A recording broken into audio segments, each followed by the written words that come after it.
Hello everyone and welcome back to the channel. I'm It's Robbie Rhino, and in today's video we'll be taking a look at the recently released FV4201 T95E1, which is the unskinned Centennial. So if you've picked up the Centennial already, which was released like a month ago or something like that, then this is it's the same tank. So yeah, as you'll see in the background, I do have a Centennial replay first to show the differences between the two tanks, of which there are a few minor differences which I'll talk about in this video. And they both are the exact same, pretty much premium British Era 1 heavy tanks for the Western Alliance in the Cold War game mode. So I'll talk you through the cost and the sort of XP and silver earn rates. I'll show you my commander and equipment setup, and I have a replay in each of the tanks for you, as well as a little 3-minute sort of demonstration of some gameplay where I think that this shows that this is a good, strong performer, hold down, that it's a good sort of defensive heavy tank, especially in Era 1 of the Cold War game mode. So price wise for the FV, you're looking at 15,000 gold to get the top package, down to 9,350 gold for the base package, which is a lot of money, and it's going to be up to you whether you want to invest your money in this tank. If you've already picked up the Centennial that you'll see in the background, then do not pick up the FV. It's all but a few statistics, it's the exact same tank, so I highly recommend you don't do that. You'll just be wasting your money. But if you haven't picked up either of these yet, and you think that you'd like to, hopefully this will give you a good indication of what the tank's capable of. So both tanks earn 25% bonus XP, 50% bonus silver, and 10% bonus commander XP. They both come with 2,200 hit points and 445 meters view range. Mobility, it's pretty much all the same. Both tanks have a 750 horsepower engine, 14.61 power to weight ratio. They go 45.2 kilometers an hour forwards, 15.2 kilometers an hour backwards, and the traverse speeds is where the tanks differ ever so slightly. So the FV turns its hull at 38 degrees a second, whereas the Centennial is only 36 degrees a second, and the FV turns its turret at 35 degrees a second, whereas the Centennial only turns its turret at 34 degrees a second. Another sort of minor difference we'll come on to now is the armour. Basically the only difference is that the Centennial has sandbags sort of on the front of the upper hull and around the turret, and this provides about 8mm of extra spaced armour. Apart from that, the plating underneath is exactly the same as far as I can tell, and yeah, they feel exactly the same in gameplay as I can tell. So the turret armour on both tanks is 254 at the strongest part of the turret, 89mm on the sides and 89mm on the rear. That 254mm is only a sort of smallish band around the left and right of the mantlet, so yeah, do be careful and don't be fooled into thinking it's all around the turret, because it's not. The turret is still fairly strong though. It's got 165mm of sloped front turret armour to the left and right of the turret, giving you a sort of effective armour angling range between 250 to 300mm of effective armour, give or take. This is not very easy to see because you can't use Tanks GG to have a look at the armour values, because this is a console only tank, but that's what I'm estimating the armour value sort of range between. The only unfortunate part of the turret is this giant cupola on top. That is only 152mm in strength, so you will be penned time and again through that, so you have to try and make that target, which is a big cupola, as hard to hit as possible, sort of on a ridge line, going side to side, wiggling back and forth, etc, etc. In terms of the side armour, it feels really lackluster. I think in parts it's only 44mm, and that's with the spaced armour, so side scraping, it doesn't side scrape very well, although I do still recommend you side scrape and try and bait shots into your tracks if you're not able to get into a hold down location. You might be lucky there. And there's also a major thing to note with this tank in terms of the armour, and that's the ammo rack does get damaged very frequently if you get shot on the lower plate, because that's where the ammo rack is, and also there's an ammo rack to the sort of back right of the turret, as if you were driving the tank. So yeah, bear in mind that you do have that ammo rack there as well. So if you want to try and ammo rack these tanks with a higher caliber gun, then yeah, those are the places to shoot, and I wish you the best of luck. And now we come on to the gun, and both tanks have the exact same gun. They both have a 90mm that fires 8.82 rounds a minute with 280 alpha damage on its AP and APF SDS rounds, which are the premium rounds, and 370 alpha damage on its HE rounds. The penetration values are 262 on the AP, 304 on the APCR, and 90 on the HE. Shell velocity is really nice. The AP and HE both have 1,143 meters a second shell velocity, and the APF SDS rounds have 1,570, which is a really nice shell velocity, and it's a good sort of starter tank to learn how to sort of lead your targets. It's a very fast sort of shell velocity, or a sort of an average shell velocity, I'd say, for Cold War. It's not slow, but it's not one of the quickest, so it's a great tank to learn in, to lead your shots and practice doing that, and on moving targets and things like that. So in terms of the gun, 6.8 seconds reload base, 1.8 second aim time, which is really nice. The gun accuracy is 0.3, so bear in mind that straight out of the box, it's not the best, but it's by no means the worst, and you will get that down with a good commander and your equipment. Both tanks have 10 degrees of gun depression and 20 degrees of elevation, so they're very flexible on ridge lines and very flexible guns overall. You carry 80 rounds, so that's plenty of ammunition to last most of the battles you're going to be in, and you have a base DPM of 2.4k, 2,469 to be exact. So yeah, that's pretty good, and that will be able to be boosted by your commander and your equipment, and yeah, you get that up to a very reasonable damage per minute, and it's a very powerful tank in Era 1. So in terms of equipment and commander, on my equipment I run advanced loader to get that reload down and that DPM up even more. I run gun stabilizer, and I differ between the Centennial and the FV purely because I played the Centennial first. So on the Centennial, in this replay, I would have been using the equipment that reduces the amount of damage you take, but on the FV I find it worthwhile using the traction system. Makes you more mobile. This isn't the fastest of heavy tanks, and it just means that you're able to keep up with, you know, the medium tanks and the light tanks that are invading Era 1 and the Cold War game mode in general. And commander wise, I run 6th Sense, Born Leader, Rapid Loading, Steady Aim, Rapid Aim, Snapshot, Run and Gun, Situational Awareness, and Armour Angling. Some nice gun handling skills in there. I'm getting my reload down with the Rapid Loading. 6th Sense and Born Leader I run on, you know, every commander that I have, and I'm also boosting my view range with Situational Awareness, and I'm reducing the damage I'm taking with Armour Angling, because this is a heavy tank and I'm going to try and get into positions where I'm going to be, you know, brawling, using ridge lines and at the forefront of the battle.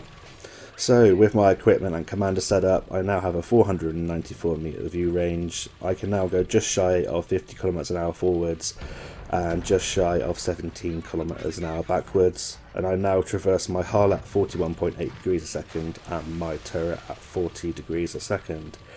My gun handling has also improved to 0.27 meters accuracy, which is really nice. The aim time is 1.73, which is really low.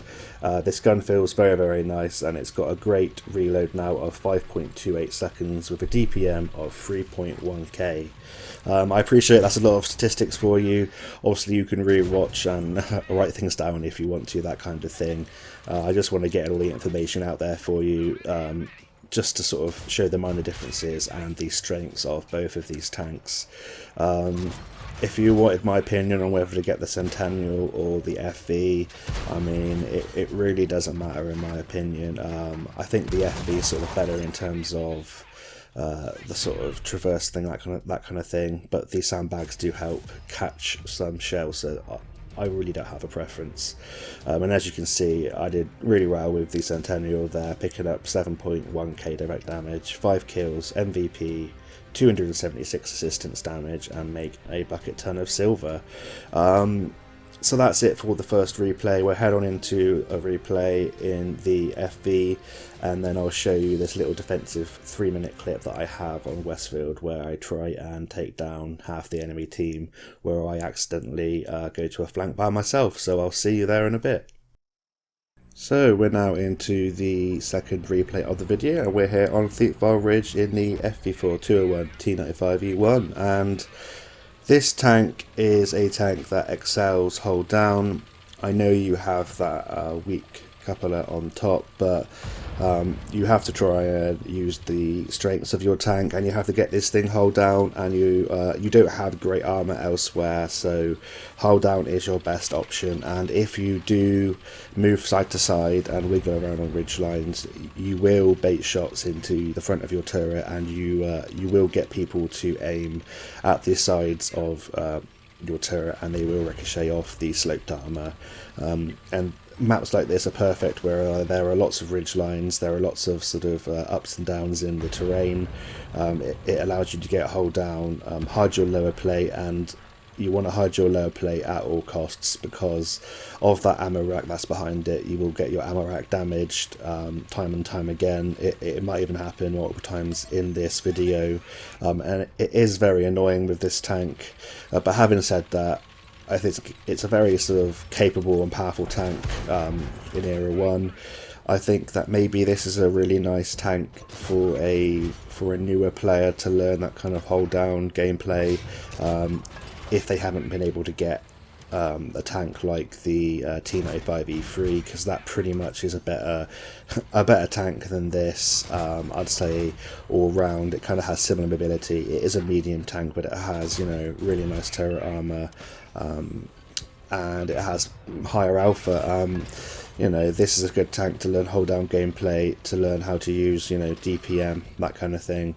And if you're looking to sort of hang around in Era 1 for a while, make some silver, yeah, I wouldn't dissuade you from getting this tank, but I'd say maybe, yeah, the T95E1 is a slightly better option. This is, you know, close behind, and yeah, it's just a very sort of capable tank. It's nothing spectacular. It might not be the kind of playstyle that you're looking for. You know, some people like that stealthy gameplay, some people like tanks that are more forgiving, like with better hull and lower plate armor, but this is a very good hold down tank, and the DPM is very nice. You know, with your commander and equipment setup, you can get that to sort of just over 3k DPM, which is good. You get a reload if you enhance your combat rations of around sort of like just under 5-second reload, which is really good for 280 alpha damage.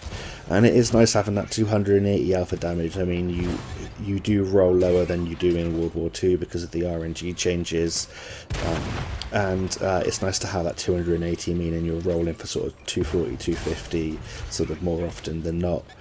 So here on Thiepval Ridge, we've come here to the J3 area. I know that this area is really good, especially when there's no artillery in Cold War to come and sit and spot out opponents that try and cross down the sort of J and K lines. It's a bit of a brawling area just to my left and just behind me, where heavies usually like to come, especially in sort of my experience from playing World War II and playing this map when it was first introduced. But this is a good location. You do have to be careful that there will be lots of tank destroyers and lots of tanks of all classes sitting out in the back there. But I've made my first sort of initial little stand here. We've picked up 3.5k direct damage and 1000 assistance. We've blocked a few shots off our turret, and now we're going to make advance through this field. And the only reason I'm making it through the field is because I'm lacking in patience in this game, and I'm kind of being a bit overconfident. It would have been better to go back slightly and go down that road to my left, that track. It would cover me better from here, but as soon as I get to this location, I know there's another ridge line, and I'm able to sit here, spot up the enemies that are still camping in their spawn, and I'm getting the assistance, and I'm going to be able to get the damage here as well.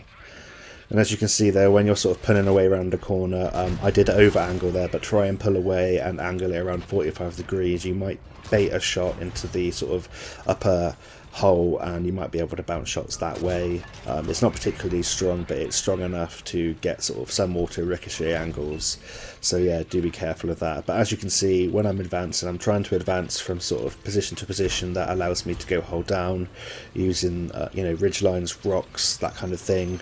And that's how you try and advance the battle in this tank, if you're trying to advance, of course. And you'll see in the little clip that I have after this replay that it's also really good at defending a location. Because of your high rate of fire, you are able to keep opponents tracked, you are able to you know, repeatedly put shells into their tracks, keeping them in position and making sure that they can't advance and flank you.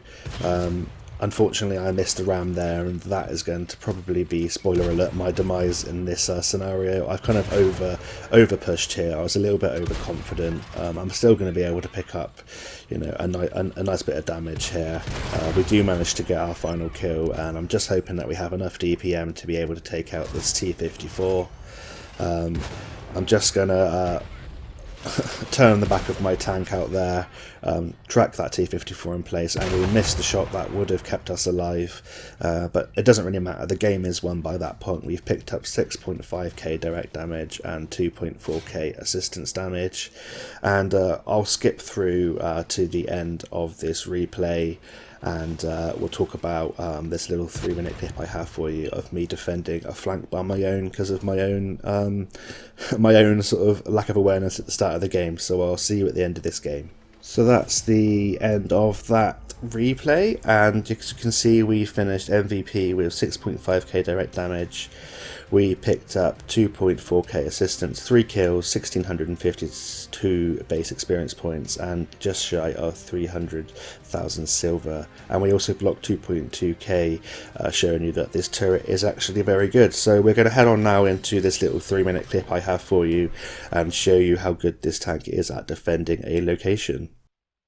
So you'll join me here as we're on Westfield, advancing to the north of this map, and I think it's about this point that I realise I've made a little bit of a mistake where the mediums have stalled at the sort of on the 6th line there, on the sort of BC6 location, and I've pushed up here to the sort of brawling area on this ridge line, and I am fast enough to turn around and get back, but I just wanted to see if I'm able to hold this location myself, and I'm hoping that my teammates that have all gone to the 0 line are able to win that flank. And if I last here long enough, I'm hoping that, you know, my teammates are able to push down that that southern flank and come back around to the north here, and we're able to take this victory down. And I just wanted to show you this little 3-minute clip here to show you that this rate of fire, the good turret armour, it's a really nice sort of combination for you to be able to just put round after round into people, keep popping back down behind the ridge line, and yeah, just defending a location. You'll see me dealing with this light tank that likes to come round again and again, circling me, being very annoying, so I am going to have to try and take this Walker Bulldog out of the game. I'm turning my armour so my strongest part of the armour is facing him. I'm making sure to free aim my shots and lead just ahead of him, so that I am able to get my shots on target and I don't miss by auto aiming. And there we go, we're able to take him down, and we've already picked up just shy of 2k damage. And by being here, I'm also picking up the assistance from my teammates that are still sat there at the bottom of sort of C and D, 4 and 5 area. And there's another contender here on the side of the ridge line. It's the Centurion 2. I'm only maybe going to get one more shot in. I'm going to put one more shot in, and I'm hoping then well, I wasn't hoping, but I'm lucky that that tank came in there and rammed me, so I get an extra 500 damage at the end of that battle. But in that short 3-minute clip there, we've picked up just shy of 3k damage and 2,298 assistance damage, also blocking a substantial amount as well. And I hope that just goes to prove that this tank's a really good sort of defensive tank, and it's also a really good offensive tank, as you'll see in the first 2 gameplays. It's a very powerful tank for Era 1. Especially if you play to its strengths, play hold down, make sure you track your opponents, keep them tracked, you'll rack up the damage, you'll rack up the assistance, and try and hide your lower plate, hide the ammo racks, and hide that cupola on top of your turret, and you should be golden. And I wouldn't say it's a bad tank. Like I said, don't get this tank if you've already got the Centennial, and if you haven't got the Centennial or this tank, then yeah, it's a good tank to get. The T95E1 is also good, but you did just get that for free, so if you want to spend a little bit of money, it's very expensive, so you do have to think wisely about spending money, especially all these Cold War tanks. But yeah, I can't say really a bad thing about this tank, apart from, you know, it has a big weak point, and it is just the unskinned version, and they marketed it as a brand new premium tank. But that's a topic for another day. So I hope you've all enjoyed this review of this tank. I hope you found it useful. I hope you're all having a great week. Until next time, I'll see you on the battlefield, and bye for now.